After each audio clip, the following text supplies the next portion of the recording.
NU itu punya sejarah panjang, banyak wali-wali yang jadab, yang coro zahir itu kancanan nung fasik-fasik. Orang syariat bingung, ini wali kok berteman orang fasik. Ya kalau kamu bahasakan teman ya masalah, kalau kamu bahasakan ini binaan, enggak, sama jawab saja. Kalau dibahasakan teman masalah, enggak masalah kan, tapi kalau dibahasakan itu binaan, selesai kan. Man tasabbaha biqaumin fahuwa minhum. Siapa yang suka kepada orang kafir, maka dia bagian dari kafir itu. Condong hatinya kepada orang kafir. Orang sekarang dalil-dalil wa may yatawallahum minkum fa innahu minhum. Kalau berkawan orang kafir, maka dia menjadi kafir. Itu kan fatal. Semua nabi ya berkawan orang kafir. Karena dakwahnya memang sama orang kafir. Kalau dakwah zaman dulu tugasnya adalah mengislamkan orang kafir, dan dakwah hari ini mengkafir-kafirkan orang Islam.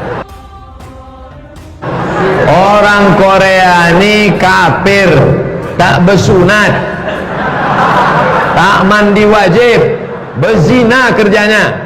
Jangan suka kepada orang kafir. Mereka ya berkawan sama orang kafir. Makanya butuh analisis fikih untuk maknani wa may yatawallahu minkum fa innahu. Setelah dianalisis fikih, ternyata semua nabi diistilahkan wa ila madyan akhahum syuaiba wa ila adin akhahum huda. Akha itu artinya apa? Saudara. Tattabi'unna sunanal ladzina min qablikum. Kalian akan ikut tradisi orang sebelum kamu. Zira'an bi zira'in, shibran bi shibrin, sejengkal demi sejengkal, zira'an bi zira'in, sehasta demi sehasta, hatta law dakhalu juhra dabbin, sampai-sampai kalau mereka masuk ke dalam lubang biawak, la dakhaltum, kamu pun ikut juga ke dalam. Sama, nabi berkawan orang kafir itu tidak karena berkawan, itu binaan nabi. Memang nabi itu jadi nabi, objeknya adalah mengislamkan orang kafir. Ya berlama-lama nabi dialek dengan mereka, muasarah sama mereka, bahkan nabi diharuskan bersikap baik sama mereka. Itu yang disebut fabima rahmatim minallahi lintalahum walau kunta faddan ghalidhal qalbi lan faddu min hawl. Di dalam surat Al-An'am, dalam Al-Quran, Allah Subhanahu wa Ta'ala berfirman, dan janganlah kamu memaki sembahan selain Allah, karena mereka nanti akan memaki Allah dengan melampaui batas tanpa pengetahuan. Sederhananya adalah, kalau kamu tidak mau agamamu dihina oleh orang lain, maka jangan pernah kamu menghina agama orang lain. Tapi sekarang itu orang sudah tidak pakai ilmu. Orang-orang radikalisme itu nggak pakai usul fikih. Pokoknya kalau ada ayat terjemahnya gini, ya sudah, itu jadi madhab. Akhirnya kecelakaan seperti ini. Bagaimana saya meyakinkan? Ya cuma bisa berdoa. Karena Al-Quran mengatakan famang sa'afal yu'min famang sa'afal yakfur. Yang mau beriman sok atau enggak ya silakan. Kamu nyembah Allah, Allah enggak menambah kemuliaannya. Kamu enggak nyembah Allah, Allah juga tidak kurang kemuliaannya. Makanya yang mau beriman silakan. Tapi saya punya satu hal, jangan pernah menghina sesembahan orang lain kalau kamu tidak mengendaki orang lain menghina sesembahanmu. Orang yang ikut merayakan hari ibu, man tasabbaha biqaumin, siapa yang ikut tradisi orang kafir, maka kafirlah dia. Apakah mengucapkan selamat hari ibu dibolehkan? Tidak. Ulama mengharamkan mengikut tradisi orang kafir. Ini orang kafir punya cerita. Ternyata di surat Taubat yang disebut suratus Saif, yang bahkan haram baca bismillah, itu ada ayat wa in ahadum minal musyrikin astajaraka fa'ajirhu hatta yasma'a kalam Allah summa ablighu ma'mana. Muhammad, kalau ada orang kafir mau belajar Quran sama kamu, ya harus kamu pelajari hatta yasma'a kalam Allah. Setelah mereka mau belajar, ya ablighu ma'mana, summa ablighu ma'mana, kamu harus menjamin keamanan dia. Bahkan Rasulullah pernah mengatakan, mau nggak orang tua kamu dihina? Mana mungkin wahai Rasul kami menghina orang tua kami. Apa jawaban Rasul? Kalau kamu tidak mau orang tua kamu dihina oleh orang lain, maka jangan sekali-kali kamu menghina orang tua orang lain. Tapi saya pastikan orang kafir pun bisa memahami Quran, yaitu tadi hatta yasma'a kalam Allah. Sayyidina Umar itu masuk Islam itu gara-gara dengar adiknya baca Toha, ma anzalna alikal qur'ana litashqa illa tadhkiratal liman yakhsha tanzilam mimman khalaqal arda was samawati ula ar-rahmanu alal arsis tawa. Itu dia ma huwa bikalamil basar, tidak mungkin seperti ini karangan manusia, itu tidak mungkin. Akhirnya dia Islam. Kami di sana bukan kami ikut Kristen, kami di sana menyampaikan kebenaran Islam. Sopo ngerti ono siji loro sing masuk Islam. Atas dasar itulah saya mengucapkan selamat kepada Anda semua dengan forum ini.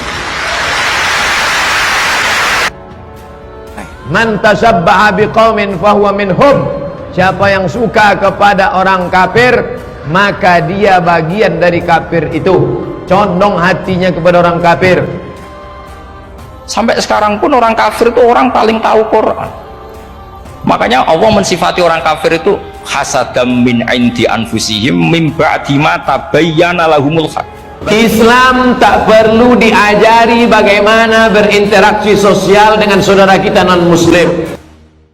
Sekarang sama saya tanya, orang sing tabayyana lahumul haq itu orang paham apa orang tidak paham? Mereka orang kafir itu mengingkari Quran, padahal min ba'di ma tabayyana lahumul haq, setelah kebenaran nyata bagi mereka. Nyata bagi mereka artinya orang kafir paham apa tidak paham? Paham. Cuma mereka punya penyakit hasadam min indi. Sekarang banyak yang tak bisa membedakan kebablasan, tak bisa membedakan mana toleransi, mana telurasin. Harus bisa dibedakan. Ada yang memahami toleransi secara kebablasan. Saya kasih contoh misalnya, ada orang yang mengatakan semua agama itu benar titik.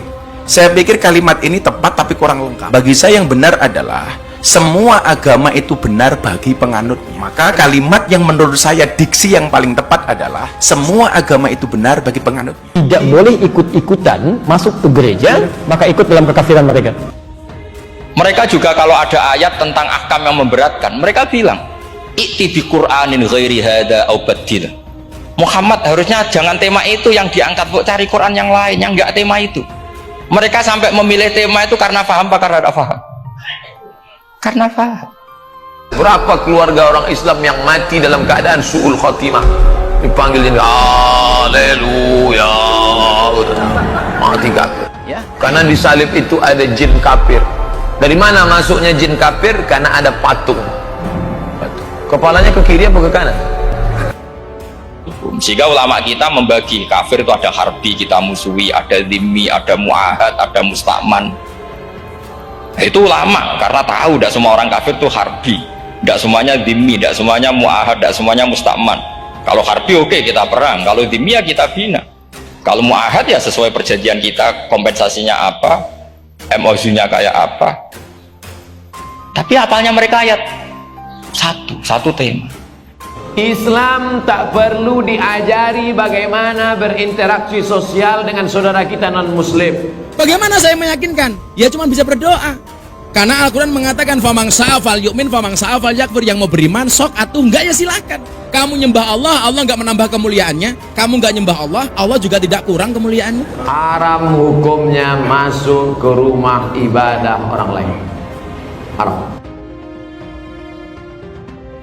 Jadi artinya gini, kalau kamu ngaji ulumul Quran, kamu harus tahu ini khitab ke kafir. Kafir yang mana? Ahli kitab atau kafir yang musyrik? Nah sekarang tidak tahu lagi, pokoknya kafir. Makanya kalau orang berdebat mereka itu tidak goblok menewak. Selama kemudian ada kebaikan di dalamnya, ya saya akan lakukan. Dan yang perlu diingat, kehadiran saya itu bukan dalam rangka peribadatan, bukan sembahyangan, tetapi peresmian. Saya merasa bersyukur Tuhan Yang Maha Esa telah memberikan kepada kita keragaman sangat besar dalam beragama, dalam berbudaya. Pak Gus Dur sering mau diundang ke gereja. Alasannya Gus Dur Marzuki menyampaikan dakwah itu wajib kepada siapapun. Kita semuanya bisa menerima, siapapun yang datang semua bertetangga, berkawan, bersahabat. Tapi kalau sudah dalam masalah ibadah, ritual, tak ada tawar-menawar. Makanya yang mau beriman silakan. Tapi saya punya satu hal, jangan pernah menghina sesembahan orang lain kalau kamu tidak mengendaki orang lain menghina sesembahan. Makanya sama tidak usah ketularan goblok, sing pun gimpun, sing wis goblok ora usah ditambahi pun kathah dan ini pun. Ya karena kita ngaji jelas Qurannya kan lam yakunil ladzina kafaru, itu masih ada min lil bayaniyah atau min lil bayanil jinsi. Kafaru itu sopo? Siji min ahlil kitab, dua kafaru sing wal musyrikin. Dua-duanya tidak pernah munfakina hatta ta'tiyahumul bayinah. Mereka tidak akan tercerabut dari pikirannya sehingga ada bayinah. Bayinah itu siapa? Rasulun minallah yatlu sufam. Nah, ketika Nabi menjelaskan asal usul nasabnya bahwa Sayyid Adnan itu ila Ismail, Ismail jelas putra Nabi Ibrahim, mereka terus baru iman karena ada fihi ayatum bayinatum maqamun apa? Ibrahim.